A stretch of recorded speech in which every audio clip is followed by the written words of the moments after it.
வங்கக்கடலில் அந்தமான் கடல் பகுதியில் இன்று புதிய காற்றழுத்த தாழ்வு பகுதி உருவாகும் என்று இந்திய வானிலை ஆய்வு மையம் தெரிவித்துள்ளது.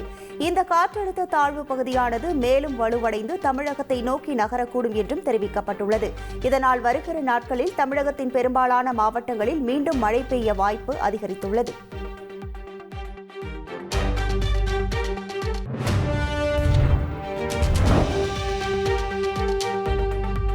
தமிழகத்தில் 6 மாவட்டங்களுக்கு நாளை கனமழை எச்சரிக்கை விடுக்கப்பட்டுள்ளது. சென்னை வானிலை ஆய்வு மையம் வெளியிட்ட அறிவிப்பில் தஞ்சை, திருவாரூர், மயிலாடுதுறை, நாகை மாவட்டங்களில் நாளை கனமழைக்கு வாய்ப்பு இருப்பதாக தெரிவித்துள்ளது. அதேபோல் ராமநாதபுரம், புதுக்கோட்டை மாவட்டங்களிலும் கனமழை பெய்யும் என்று தெரிவிக்கப்பட்டுள்ளது. 17ஆம் தேதி கடலூர், மயிலாடுதுறை, திருவாரூர், நாகை மாவட்டங்களுக்கு ஆரஞ்ச் அலர்ட் எச்சரிக்கை விடுத்துள்ள வானிலை ஆய்வு மையம் 18ஆம் தேதி விழுப்புரம், கடலூர் மாவட்டங்கள் மற்றும் புதுச்சேரிக்கு ஆரஞ்ச் அலர்ட் விடுத்துள்ளது.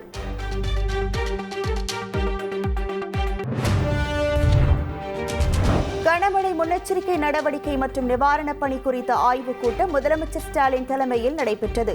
தென் மாவட்டங்களில் கனமழை பெய்து வருவதால் அணைகளின் நீர் இருப்பை கண்காணிக்க வேண்டும் என்றும் அணைகளிலிருந்து நீரினை திறந்துவிடும் போது பொதுமக்களுக்கு உரிய முன்னெச்சரிக்கை விடுக்க வேண்டும் என்றும் முதலமைச்சர் அறிவுறுத்தினார். பயிர் சேதம் உட்பட அனைத்து சேத விவரங்களையும் துரிதமாக கணக்கிட்டு பாதிக்கப்பட்ட மக்களுக்கு நிவாரணம் வழங்க நடவடிக்கை எடுக்க வேண்டும் என்றும் முதலமைச்சர் உத்தரவிட்டார்.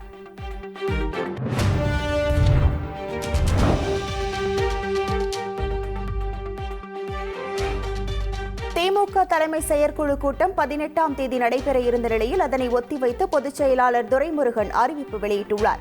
கனமழை எச்சரிக்கை மற்றும் நாடாளுமன்ற கூட்டத்தொடரில் திமுக எம்பிக்கள் முக்கிய பிரச்சினைகள் குறித்து விவாதிக்க வேண்டியுள்ளதால் இந்த கூட்டம் ஒத்திவைக்கப்பட்டுள்ளதாக அவர் விளக்கமளித்துள்ளார். திமுக தலைமை செயற்குழு கூட்டம் நடைபெறும் தேதி பின்னர் அறிவிக்கப்படும் என்றும் துரைமுருகன் கூறியுள்ளார்.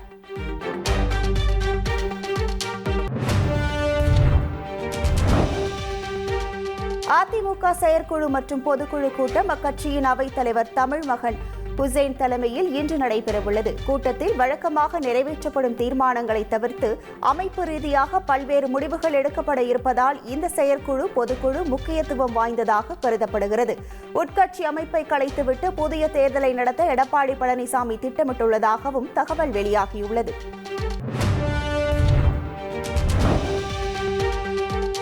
அதிமுக பொதுக்குழு கூட்டம் காலை 9:30 மணியளவில் நடைபெறவுள்ள நிலையில் காலையிலிருந்தே நிர்வாகிகள் வரத் தொடங்கினர்.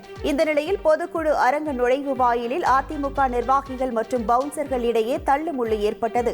அதிமுக தலைமை தரப்பில் கொடுக்கப்பட்டுள்ள அனுமதி சீட்டு உள்ளவர்கள் மட்டுமே பொதுக்குழு அரங்கிற்கு அனுமதிக்கப்படும் என தெரிவிக்கப்பட்ட நிலையில் பவுன்சர்களுடன் அதிமுகவினர் வாக்குவாதத்தில் ஈடுபட்டனர்.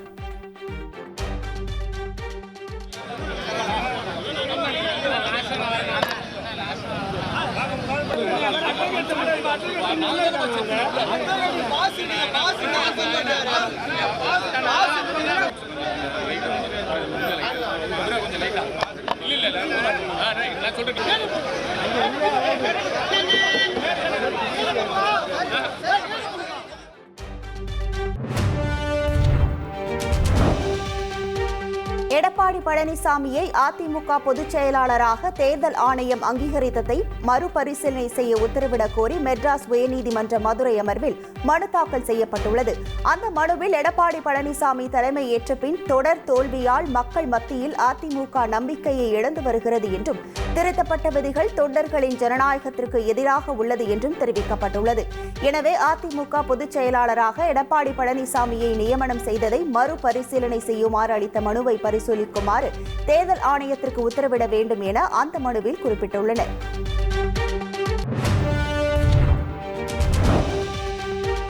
மறைந்த காங்கிரஸ் மூத்த தலைவர் EVKS இளங்கோவனின் இறுதிச் சடங்கு இன்று நடைபெறுகிறது. காய்ச்சல் பாதிப்பு காரணமாக தனியார் மருத்துவமனையில் கடந்த மாதம் 11ஆம் தேதி அனுமதிக்கப்பட்டிருந்த EVKS இளங்கோவனுக்கு தீவிர சிகிச்சை அளிக்கப்பட்டு வந்த நிலையில் நேற்று உயிரிழந்தார். அவரது மறைவுக்கு அரசியல் கட்சித் தலைவர்களும் தொண்டர்களும் இரங்கல் தெரிவித்து வருகின்றனர். சென்னை மணப்பாக்கத்தில் வைக்கப்பட்டுள்ள EVKS இளங்கோவன் உடலுக்கு முதலமைச்சர் ஸ்டாலின், துணை முதல்வர் உதயநிதி ஸ்டாலின் உள்ளிட்டோர் நேரில் அஞ்சலி செலுத்தினர். அரசியல் தலைவர்கள் பலரும் தங்களது இறுதி மரியாதையை செலுத்தினர். இந்த நிலையில் இன்று இறுதி சடங்கு நடைபெற்று முகலிவாக்கம் மின் மயானத்தில் உடல் தகனம் செய்யப்படும் என்று குடும்பத்தினர் தெரிவித்துள்ளனர்.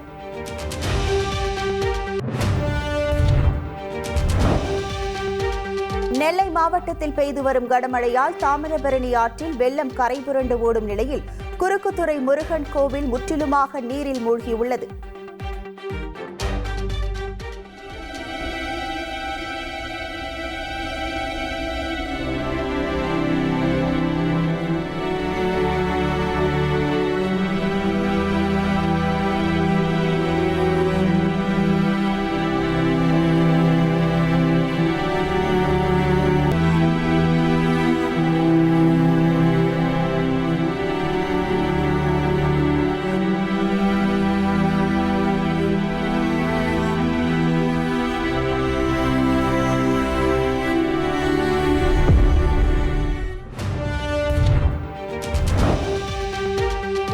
தாமிரபரணி ஆற்றின் தரைமட்ட பாலம் நீரில் மூழ்கியதால் 3வது நாளாக போக்குவரத்து நிறுத்தப்பட்டுள்ளது.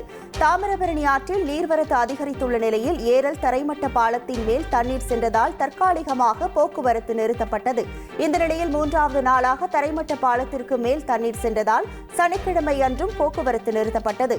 மேலும் உயர்மட்ட பாலம் சீரமைப்பு பணிகள் நடைபெறும் இடத்தின் வழியாக ஊருக்குள் நீர் புகும் அபாயம் ஏற்பட்டது. இதனையடுத்து மணல் மூட்டைகளை அடுக்கி தண்ணீர் செல்லாமல் தடுக்கும் பணியில் ஊழியர்கள் ஈடுபட்டனர்.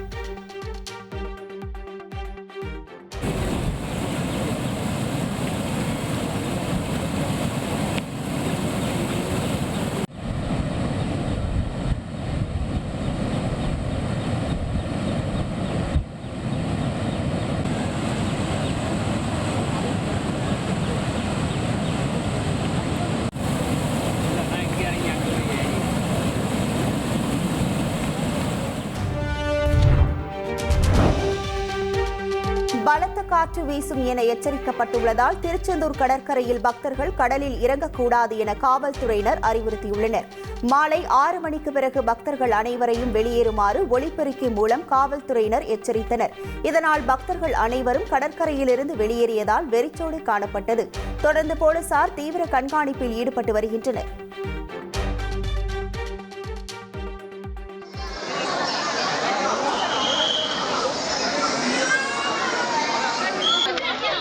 பெரிய அலையா வருது.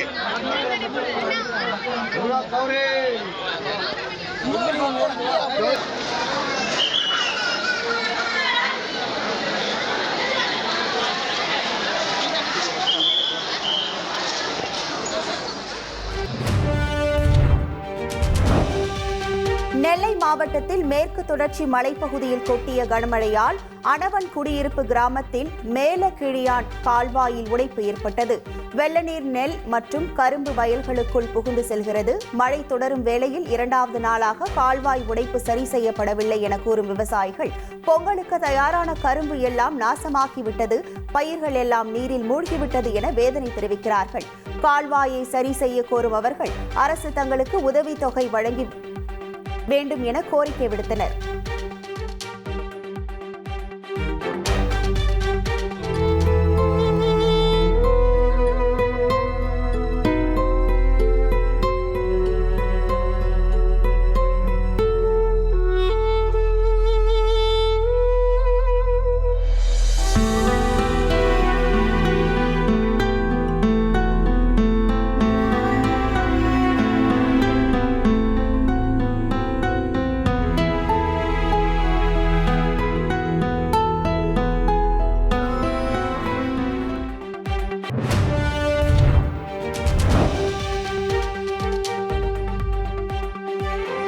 நெல்லை மாவட்டத்தில் ஏற்பட்ட கனமழை பாதிப்பு மற்றும் முன்னெச்சரிக்கை நடவடிக்கை பற்றி மாவட்ட நிர்வாகம் அறிக்கை வெளியிட்டுள்ளது. இதுவரை 1908 ஹெக்டேர் வேளாண் பயிர்களும் 235 ஹெக்டேர் தோட்டக்கலைத்துறை பயிர்களும் சேதமடைந்துள்ளதாக அறிக்கையில் குறிப்பிடப்பட்டுள்ளது. மேலும் 23 குடிசை வீடுகளும் 5 கான்கிரீட் வீடுகளும் சேதமடைந்துள்ள நிலையில் 16 வீடுகளின் உரிமையாளர்களுக்கு 1,17,500 ரூபாய் நிவாரணமாக வழங்கப்பட்டுள்ளது. 30 மின் கம்பங்களும் 8 மின் மாற்றிகளும் சேதமடைந்துள்ள நிலையில் அதனை சரி செய்திடும் பணி நடந்து வருவதாகவும் முன்னெச்சரிக்கை நடவடிக்கையாக தேசிய பேரிடர் மீட்புப் படையினர், தமிழ்நாடு தேசிய மீட்புப் படையினர், தீயணைப்புத் துறையினர் தயாராக உள்ளதாகவும் அந்த அறிக்கையில் தெரிவிக்கப்பட்டுள்ளது.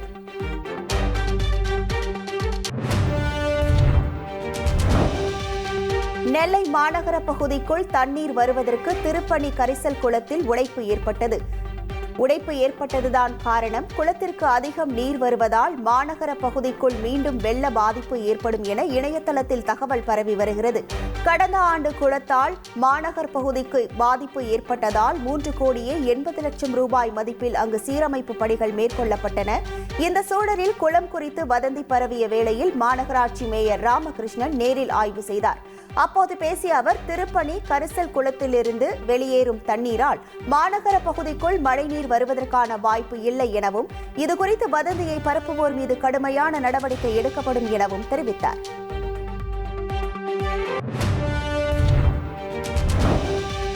தென் மாவட்ட மக்கள் கனமழை வெள்ளத்தால் பாதிக்கப்பட்டு சிரமப்படுவது பெரும் கவலை அளிப்பதாக பாஜக மூத்த தலைவர் தமிழிசை சவுந்தரராஜன் எக்ஸ் தளத்தில் பதிவிட்டுள்ளார். அந்த பதிவில், கடந்த வருடம் புயல் பாதிப்பால் சேதமடைந்த பாலங்கள், நீர்நிலைகள், சாலைகள் ஆகியவற்றை முறையாக பராமரித்திருந்தால் இத்தகைய நிலை ஏற்பட்டிருக்குமா எனவும் கேள்வி எழுப்பியுள்ளார். மேலும் மக்கள் படும் துன்பங்களைக் கண்டு இனியாவது திமுக அரசு விழித்துக் கொள்ள வேண்டும் எனவும் தெரிவித்துள்ளார்.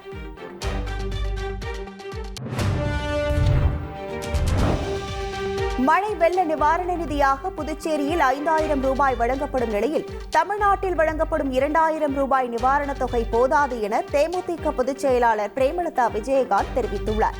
ரேஷன் கார்டுக்கு 10,000 ரூபாய் வழங்க வேண்டும் என்று அவர் வலியுறுத்தியுள்ளார். மேலும் ஒரே நாடு ஒரே தேர்தல் குறித்து பேசிய அவர், அனைவரும் ஏற்றால் ஏற்போம் என்றும் தெரிவித்தார்.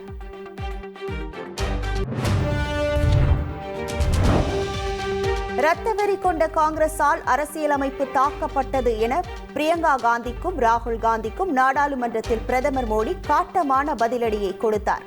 அரசியல் சாசனம் மீதான விவாதத்தில் பேசிய அவர், காங்கிரஸ் அதிகாரத்திற்காக இரத்தத்தை ருசித்தது, காலப்போக்கில் அரசியலமைப்பை மீண்டும் மீண்டும் வேட்டையாடியது, அரசியலமைப்பின் ஆன்மாவை காயப்படுத்தியது என பிரதமர் மோடி விளாசினார். எமர்ஜென்சி கரையை காங்கிரசால் ஒருபோதும் அகற்ற முடியாது என்றும், அரசியல் சாசனத்தை காரணம் காட்டி சிலர் தங்களது தோல்வியை மறைக்க நினைக்கிறார்கள் எனவும் கூறினார்.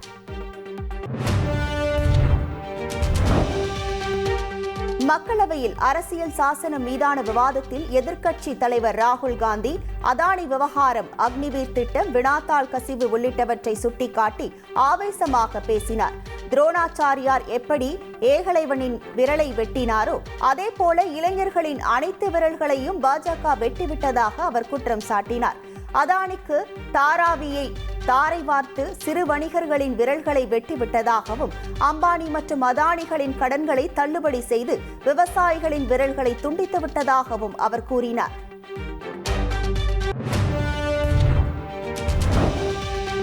பஞ்சாப், ஹரியானா மாநிலங்களிலிருந்து டெல்லி நோக்கி செல்ல முயன்ற விவசாயிகள் மீது கண்ணீர் புகைகுண்டுகள் வீசி போலீசார் கலைத்தனர். ஏற்கனவே 2 முறை டெல்லியை நோக்கி பேரணியாக செல்ல முயன்ற விவசாயிகளை போலீசார் கண்ணீர் புகைகுண்டுகள் வீசி தடுத்து நிறுத்தினர்.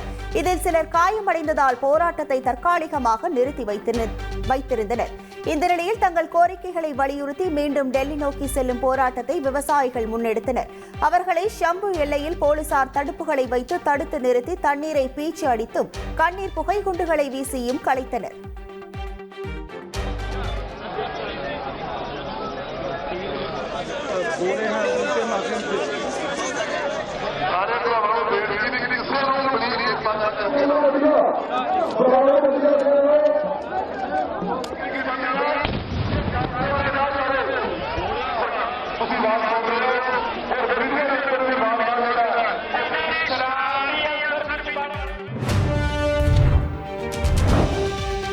கொல்கத்தாவில் பயிற்சி பெண் மருத்துவர் பலாத்காரம் செய்யப்பட்டு கொல்லப்பட்ட வழக்கில் இருவருக்கு ஜாமீன் வழங்கப்பட்டதை கண்டித்து பயிற்சி மருத்துவர்கள் ஆர்ப்பாட்டத்தில் ஈடுபட்டனர். இந்த வழக்கில் சிபிஐ அதிகாரிகள் குற்றப்பத்திரிகை தாக்கல் செய்யாத நிலையில் ஆர்ஜி கர் மருத்துவமனை முன்னாள் முதல்வர் சந்தீப் கோஷ் மற்றும் தாலா காவல் நிலைய முன்னாள் பொறுப்பு அதிகாரி அபிஜித் மொண்டல் ஆகியோருக்கு ஜாமீன் வழங்கி நீதிமன்றம் உத்தரவிட்டது. இருவரும் ஜாமீனில் விடுவிக்கப்பட்டதை எதிர்த்து பயிற்சி மருத்துவர்கள், செவிலியர்கள் உள்ளிட்டோர் சிபிஐ அலுவலகம் முன்பு போராட்டத்தில் ஈடுபட்டனர்.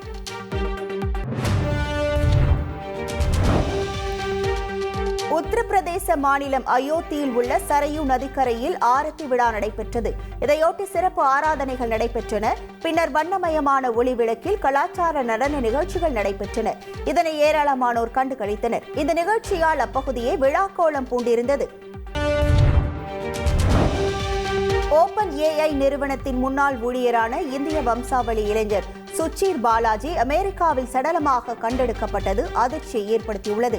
இந்திய வம்சாவளியை சேர்ந்த 26 வயது இளைஞரான சுசீர் பாலாஜி செயற்கை நுண்ணறிவு நிறுவனமான ஓபன் ஏஐயில் 4 ஆண்டுகளாக பணியாற்றியவர். கடந்த ஆகஸ்ட் மாதம் அந்த நிறுவனத்திலிருந்து வெளியேறிய சுசீர் பாலாஜி சாட் ஜிபிடி காப்புரிமை விதிகளை மீறுவதாக குற்றச்சாட்டுகளை முன்வைத்தார். இந்த நிலையில் சான் பிரான்சிஸ்கோவில் உள்ள அடுக்குமாடி குடியிருப்பில் அவரது உடல் சடலமாக கண்டெடுக்கப்பட்டது பெரும் சர்ச்சையை ஏற்படுத்தியிருக்கிறது. இவரது மறைவுக்கு எலான் மஸ்க் உள்ளிட்ட பலரும் அதிருப்தியை வெளிப்படுத்தியுள்ளனர்.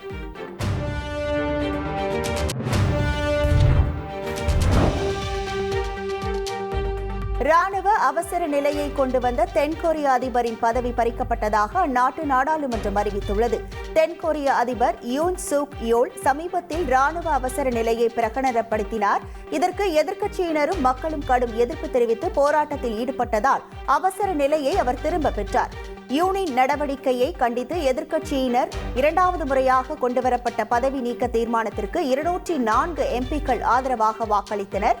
இதனால் யூன் சுக் யோலின் பதவி பறிக்கப்பட்டது.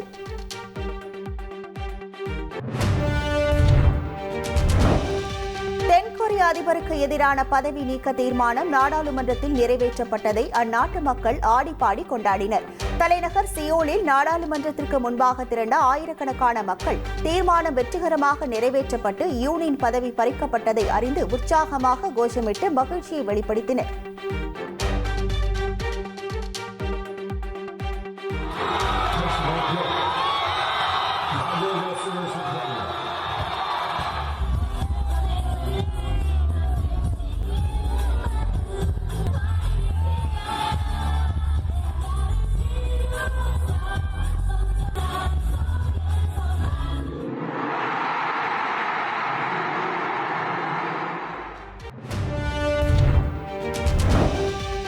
நாட்டில் திடீர் நிலநடுக்கம் ஏற்பட்டது. அது ரிக்டர் அளவுகோலில் 6.3 பதிவானது. நிலநடுக்கம் காரணமாக தலைநகர் சாண்டியாகோ உள்ளிட்ட பல இடங்களில் கட்டிடங்களில் அதிர்வு ஏற்பட்டதாலும் வீடுகளில் உள்ள பொருட்கள் ஆடியதாலும் மக்கள் அச்சமடைந்தனர். ஆனாலும் பெரிய பாதிப்பு ஏற்படவில்லை என்று சிலி நாட்டு பேரிடர் மீட்புத்துறை அதிகாரிகள் தெரிவித்துள்ளனர்.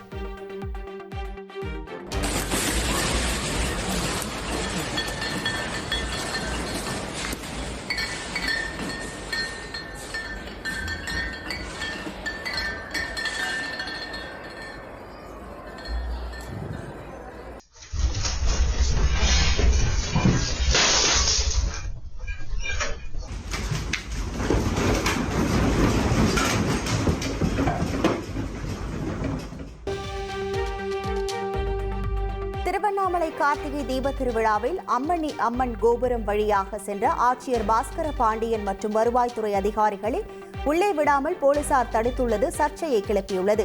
மாவட்ட ஆட்சியருக்கு இல்லாத அதிகாரத்தை காவல்துறையினருக்கு யார் கொடுத்தது என வருவாய்த்துறை அதிகாரிகள் வாக்குவாதத்தில் ஈடுபட்டனர்.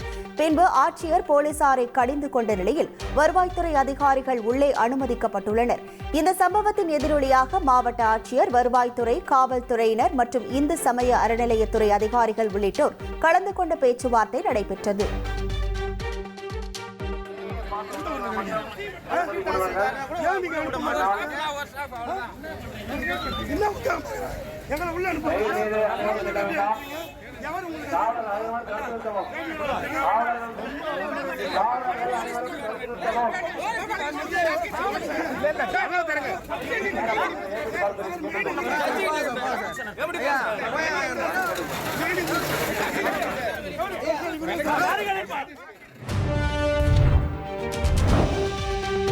கார்த்திகை பௌர்ணமி தினத்தை முன்னிட்டு தமிழகத்தின் பல்வேறு கோவில்களில் தீபம் ஏற்றப்பட்டு சிறப்பு பூஜைகள் நடைபெற்றது. ராமேஸ்வரத்தில் ராமநாத சுவாமி கோவிலில் 3ஆம் பிரகாரம் விளக்குகளால் அலங்கரிக்கப்பட்டது. நாமக்கல் மாவட்டம் திருச்செங்கோட்டில் அமைந்துள்ள அர்த்தநாரீஸ்வரர் மலைக்கோவில் உச்சி பிள்ளையார் கோவிலில் மகா தீபம் ஏற்றப்பட்டது. காஞ்சிபுரத்தில் காமாட்சியம்மன் கோவிலில் சொக்கப்பனை ஏற்றும் உற்சவம் வெகு விமரிசையாக நடைபெற்றது. திருச்சி திருவானைக்காவல் ஜம்புகேஸ்வரர் அகிலாண்டேஸ்வரி கோவிலில் சொக்கப்பனை கொளுத்தும் விழா நடைபெற்றது.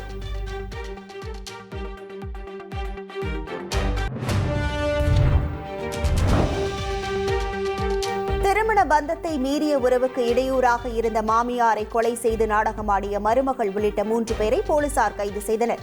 செங்கல்பட்டு நெரும்பூரில் ராஜசேகர் அமுல் தம்பதியினர் குடும்பத்துடன் வசித்து வந்தனர். வியாபாரம் தொடர்பாக ராஜசேகர் ஆந்திரா செல்வது வழக்கம். இந்த நிலையில் அமுலுக்கு அதே பகுதியைச் சேர்ந்த சரவணனுடன் திருமணத்தை மீறிய உறவு இருந்ததாக கூறப்படுகிறது. இதனை அமுலின் மாமியார் கண்டித்ததை அடுத்து அவரை அமுல், அவரது காதலன் மற்றும் தோழி ஆகியோர் கொலை செய்து தற்கொலை செய்து கொண்டதாக நாடகமாடியது தெரியவந்துள்ளது.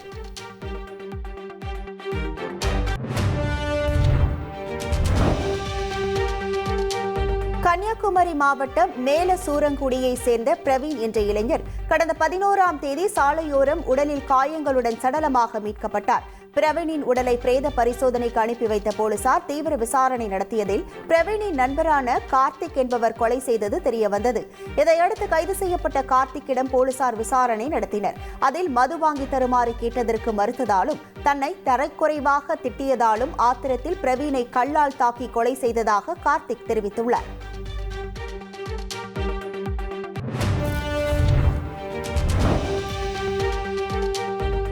பவானிசாகரில் டாஸ்மாக் மதுபான கடை அருகே 2 பேர் மதுபோதையில் சண்டையிட்டுக் கொண்டனர். ஈரோடு மாவட்டம் பவானிசாகர் பேருந்து நிலையம் அருகே டாஸ்மாக் மதுபான கடை செயல்பட்டு வருகிறது. இந்த கடை முன்புள்ள சாலையில் மதுபோதையில் இருவர் கட்டிப்பிடித்தபடி ஒருவரை ஒருவர் சண்டை போட்டுக் கொண்டனர். மக்கள் நடமாட்டம் அதிகமுள்ள பகுதியில் டாஸ்மாக் மதுபான கடை செயல்படுவதால் மிகுந்த அச்சமாக உள்ளதாகவும், எனவே இந்த மதுபான கடையை வேறு பகுதிக்கு மாற்ற நடவடிக்கை எடுக்க வேண்டும் எனவும் அப்பகுதி மக்கள் கோரிக்கை விடுத்துள்ளனர்.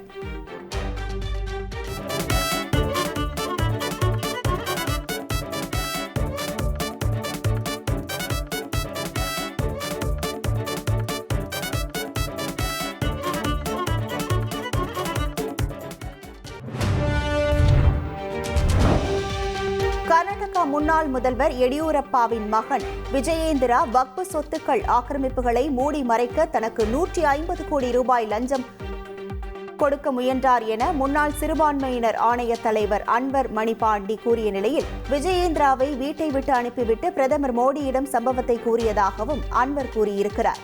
நான் ஊழல் செய்ய மாட்டேன், செய்யவும் விடமாட்டேன் என கூறிய பிரதமர் மோடி இந்த விவகாரத்தில் மௌனமாக இருப்பது சந்தேகத்தை எழுப்புவதாக சித்தராமையா விமர்சித்துள்ளார். பாஜக ஊழல்கள் தொடர்பாக சிபிஐ விசாரணைக்கு உத்தரவிட வேண்டும் எனவும் சித்தராமையா வலியுறுத்தியுள்ளார்.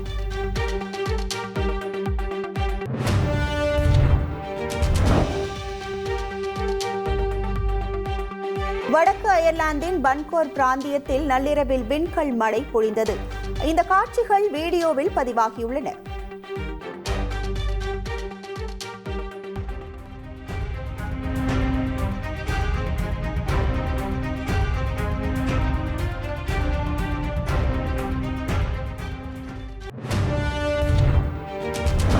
நடிகை மாளவிகா மோகனன் சேலையில் கலக்கலாக போட்டோ ஷூட் நடத்திய புகைப்படங்களை இன்ஸ்டாவில் பதிவிட்டுள்ளார். திரைப்படங்களில் எவ்வளவுதான் பிஸியாக இருந்தாலும் சோசியல் மீடியாக்களில் புகைப்படங்களை பதிவிடுவதை வழக்கமாக கொண்டுள்ளார். இந்த நிலையில் அவர் சேலையில் கலக்கலாக போட்டோ ஷூட் நடத்திய புகைப்படத்தை இன்ஸ்டாவில் பதிவிட்டுள்ளார். இந்த புகைப்படங்கள் தற்போது வைரலாகி வருகிறது.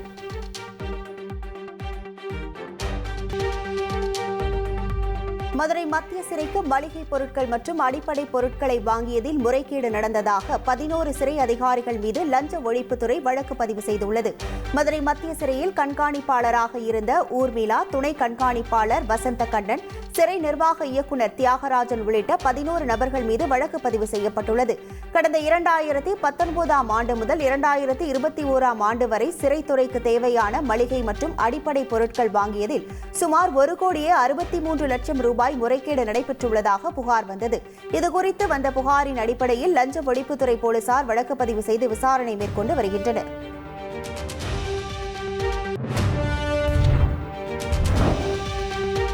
சேலம் மத்திய சிறையில் கைதியிடம் கஞ்சா, சிம் கார்டு ஆகியவற்றை கொடுத்த விவகாரத்தில் வழக்கறிஞர் மீது வழக்கு பதிவு செய்யப்பட்டுள்ளது.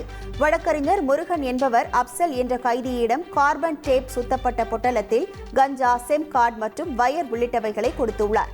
இது தொடர்பான சிசிடிவி காட்சிகள் வெளியான நிலையில் கைதி அப்சலை கையும் களவுமாக பிடித்து சிறைத்துறை அதிகாரிகள் விசாரித்தனர். விசாரணையில் முருகன் 10க்கும் மேற்பட்ட செல்போன்கள் கொடுத்தது தெரியவந்த நிலையில் அவர் மீது போலீசார் வழக்கு பதிவு செய்துள்ளனர்.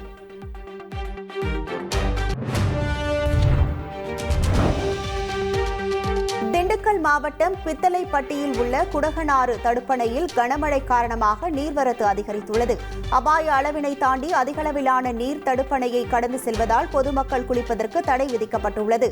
மேலும் பித்தளைப்பட்டி ஊராட்சி சார்பில் அப்பகுதியில் பணியாளர்கள் நியமிக்கப்பட்டு குளிக்க செல்லும் மக்களை எச்சரித்து அனுப்பி வைத்தனர்.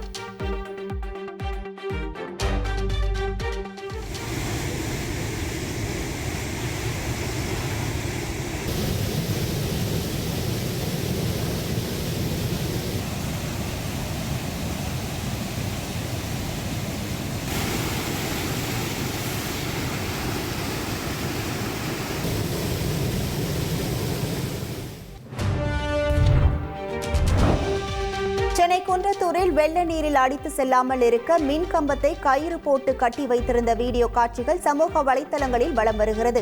செம்பரம்பாக்கம் ஏரியிலிருந்து உபரி நீர் திறக்கப்பட்டுள்ளது. இதனால் குன்றத்தூர் ஸ்ரீபெரும்புதூர் மேம்பாலத்தின் கீழ் வெள்ள நீர் ஆர்ப்பரித்து ஓடுகிறது. வெள்ள நீர் செல்லக்கூடிய பாதையில் மின் கம்பங்கள் உள்ளதால் அவைகள் அடித்து செல்லாமல் இருப்பதற்காக மின்வாரிய ஊழியர்கள் மின் கம்பத்தை பெரிய அளவிலான கயிறு கொண்டு மேம்பாலத்தின் தூணில் கட்டி வைத்துள்ளனர்.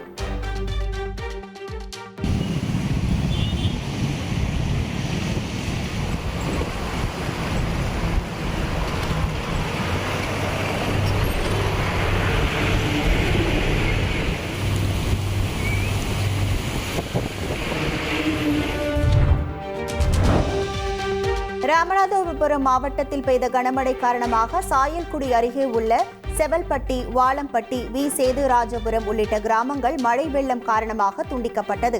இந்த நிலையில் பாதிக்கப்பட்ட பகுதிகளை மாவட்ட ஆட்சியர் சிம்ரன்ஜீத் சிங் டிராக்டரில் சென்று ஆய்வு செய்தார். ஆட்சியரிடம் தங்களின் புகார்களை தெரிவித்த பொதுமக்கள் முறையான நிவாரணம் வழங்க வேண்டும் என கோரிக்கை வைத்துள்ளனர்.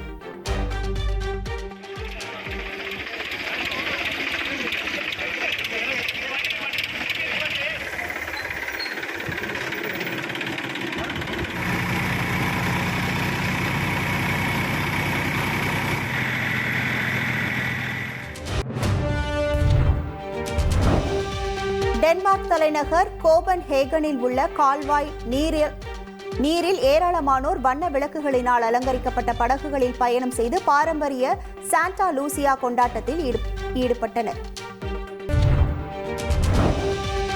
நடிகர் சிவகார்த்திகேயனின் 25வது படத்திற்கான முதற்கட்ட படப்பிடிப்பு சென்னையில் தொடங்கியது. சுதா கொங்கரா இயக்கத்தில் சிவகார்த்திகேயன் தனது 25வது படத்தில் நடிக்கிறார். 150 கோடி பட்ஜெட்டில் உருவாகும் இந்த படத்திற்கு ஜி.வி. பிரகாஷ் இசையமைக்கிறார். இதன் முதற்கட்ட படப்பிடிப்பு சென்னையில் உள்ள பின்னி மில்லில் தொடங்கி இருப்பதாக தகவல்கள் வெளியாகியுள்ளன. படத்தில் ஜெயம் ரவி, அதர்வா ஆகியோர் சிவகார்த்திகேயனுடன் இணைந்து நடிக்க உள்ளதாகவும் தகவல்கள் வெளியாகியுள்ளன.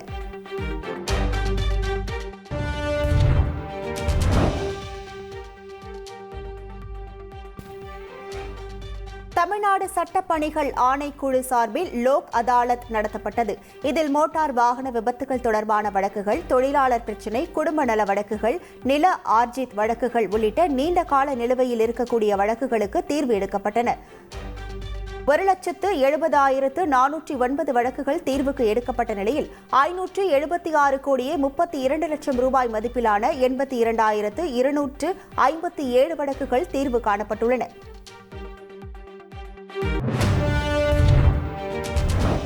தேனி மாவட்டம் ஆண்டிப்பட்டி மற்றும் சுற்றுவட்டார பகுதிகளில் கடந்த 3 நாட்களாக விட்டுவிட்டு மழை பெய்து வந்த நிலையில் இன்று காலை முதலே கடும் பனிமூட்டம் ஏற்பட்டுள்ளது. குமுளி, மதுரை தேசிய நெடுஞ்சாலை, ஆண்டிப்பட்டி வருஷநாடு சாலை, ஆண்டிப்பட்டி வைகை அணை சாலை உள்ளிட்ட சாலைகளில் எதிரில் வரும் வாகனங்கள் தெரியாத அளவிற்கு பனிமூட்டம் காணப்பட்டது.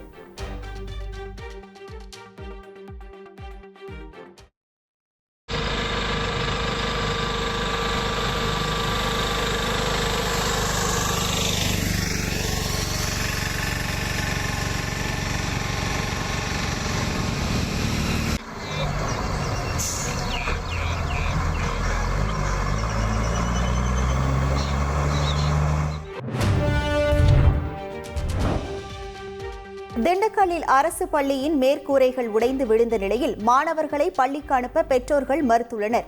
திண்டுக்கல் மாவட்டம் வத்தலத்தோப்பம்பட்டியில் உள்ள அரசு தொடக்க பள்ளியில் கனமழை காரணமாக வகுப்பறையின் மேற்கூரைகள் உடைந்து விழுந்து சேதமடைந்தன. கனமழை காரணமாக பள்ளிகளுக்கு விடுமுறை அளிக்கப்பட்டு இருந்ததால் அதிர்ஷ்டவசமாக மாணவ மாணவிகள் உயிர் தப்பினர்.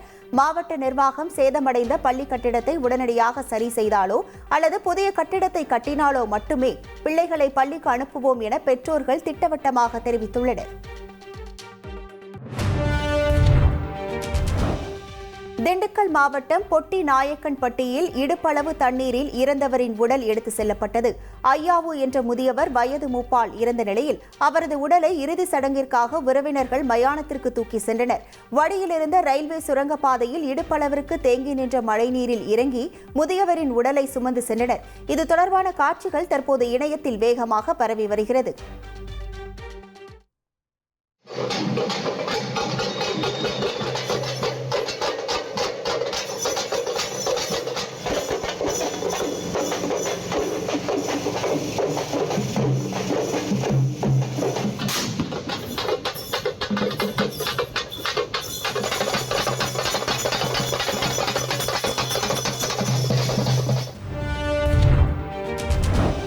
நீலகிரி மாவட்டம் கோத்தகிரி வட்டத்தில் படுகர் சமுதாய மக்கள் அதிக அளவில் வசித்து வருகின்றனர்.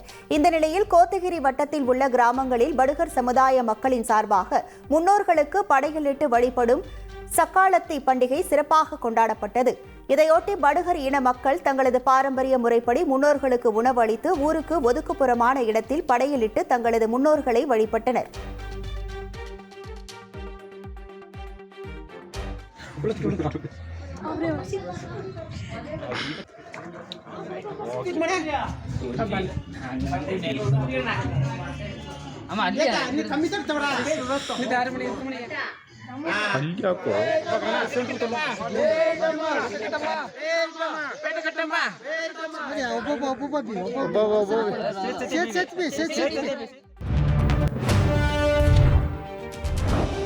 கிறிஸ்துமஸ் நெருங்கிவிட்ட நிலையில் பொலிவியா நாட்டின் கொச்சபாம்பா பகுதியில் உள்ள மிகப்பெரிய இயேசு சிலை லேசர் ஒளியால் ஜொலித்து பார்வையாளர்களை பிரமிப்பில் ஆழ்த்தியது.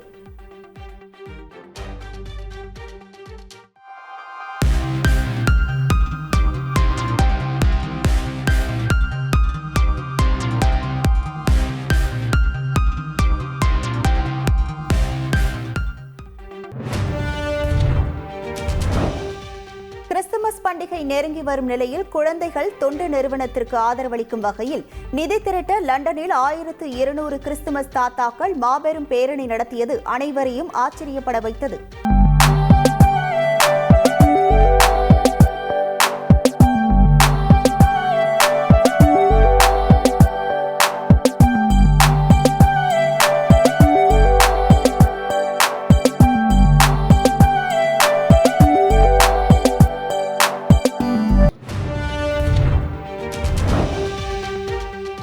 மகளிர் பிரீமியர் லீக் 2025ஆம் ஆண்டிற்கான தொடரின் மினி IPL ஏலம் பெங்களூருவில் இன்று நடைபெறுகிறது.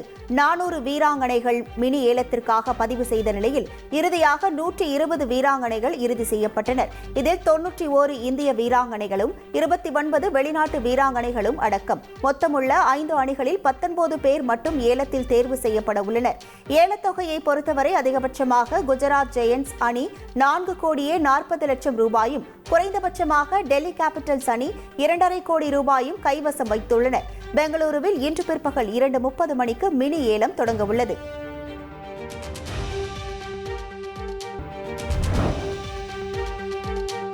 கேரள மாநிலம் பாரசாலை பகுதியில் நிகழ்ந்த சாலை விபத்தில் பெண் ஒருவர் நூலிலையில் உயிர் தப்பினார். அதிவேகமாக காரை இயக்கிய சிறுவனால் இந்த விபத்து நிகழ்ந்தது. கட்டுப்பாட்டை இழந்து தாறுமாறாக ஓடிய காரானது சாலையோரத்தில் நிறுத்தி வைக்கப்பட்டிருந்த காரின் மீது மோதி தலைக்குப்புற கவிழ்ந்தது. விபத்தை ஏற்படுத்திய சிறுவன் தப்பி ஓடிய நிலையில் பதற வைக்கும் விபத்தின் CCTV காட்சிகள் வெளியாகியுள்ளது.